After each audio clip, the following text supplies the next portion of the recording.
Mutongoi wa DCP Rigathi Gachagua Niwaendeeya Kulumiliilya President William Ruto na Ateti Mulengoni wa Broadbased Methiitwe Maimwiliila Sula ya Uteti wa Ukavila Nzia Imwe ya Kumuvaka Ndaka Nikana Maendeeye Kuvwika Mauvuku ala Silikali Yiendeesye Kula Enenthi Uvathukanu na Katiba na Miao. Gachagua na ula wa vichanda mbuka yake ya Amerika kuye Texas ni Kulumiliilya wasia wa Kenya ala mekala nthi sianze kukona vata wa Atongoi mwailuva musie ni lasima withukiwe ni Silikali vala ingi wavithwa kuvetangwa kwake kuma ofisini kuokie na mauseo ni kwithiwa kiko kila kiendeye o yu Silikali ni ndesa kukiti kila kiendeye methoni make tamunini wa President Benjamin Mwake na Mauvuku.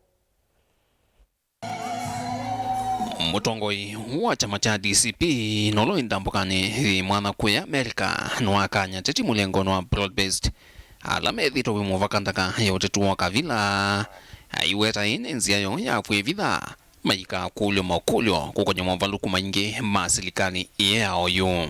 Let us not hide behind communities and tribalism and try to run away from facts. And when people are truthful, you want to demonize them so that they stop speaking. I think if William Ruto was honest to himself, he would have known by now that Rig G is one Kenyan who cannot be intimidated into silence. So, even if you call me names, even if you give me tags, I'll stay focused. I must have my eyes on the ball. Aina ni amushini wa Dallas ni Texas. Gachagua Kulumiliilya mavata ma Kenya ingi alamekala nthi sianza Methiitwe mathithukiwa ona kutwika methia wa kitui kinene nthini wa kwaka ukwati wa nthi kwisililo vila matuma kuumisye kutethesya mavata ma kimisye na andumo na melatini kothkonyo ya kwiyaka. My engagement in the United States of America are serious consultative engagements, and I did not come to the state to have praise and worship choir. Because if I did want praise and worship, I have it in my church back home. We came here to engage meaningfully. And the other day I was in Baltimore, there was a young girl who raised issues. And I could see our critics back home were very happy because they are not used to it. They have praise and worship. Everybody speaks the same language. We are different. We are Democrats.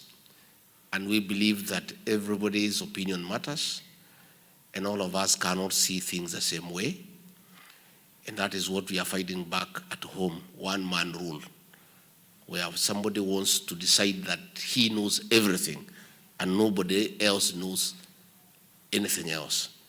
So I am very happy to have listened to the community leaders and I have heard what you have said. Kuyana na Gachagua Nikana Niwaendeeya wa Kenya vamusi na nthi sianza kuona walilo wa Sula nzau ya Silikali thina wendi musiyongono wa kwa ilio kwati kwithukisya na kukonya mwiko Atongoi kwati ya Katiba na Miao kuungamia siku cia maofisa ma polisi kuwa na kuumisya Enenthi katwa mivango ingi myailu ya kwaka nthi.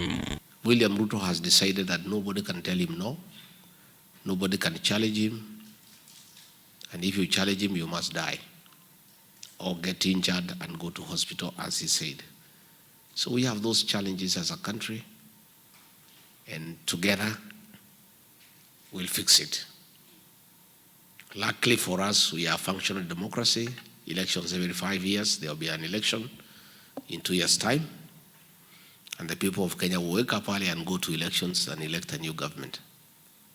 William Ruto cannot run away from that fact that he has killed our young children and he has shamelessly, publicly given an order that people should be shot in the leg. Those are facts.